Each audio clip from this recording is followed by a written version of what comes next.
Welcome to the Tech Egg. Don't get scrambled. Enjoy the video. You open Word and get straight to the autocorrect panel.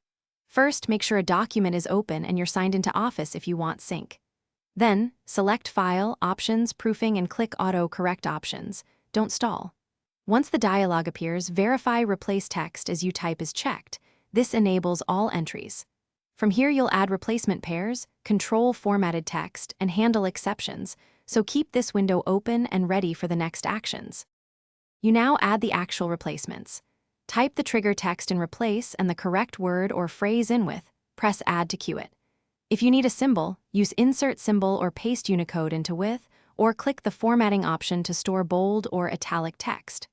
Once done, click Exceptions to stop corrections in initials or specific words, and toggle Match Case when case-sensitive entries matter. This step builds your library, so add core words first and refine as you go. You finish by testing each entry in a fresh document, type the trigger and press space or punctuation to force replacement. If changes don't appear, close and restart Word.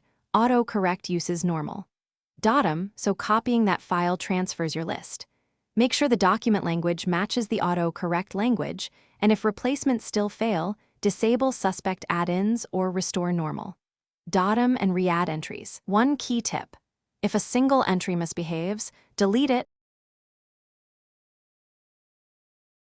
Thanks for watching. Consider subscribing if I helped unscramble your problems.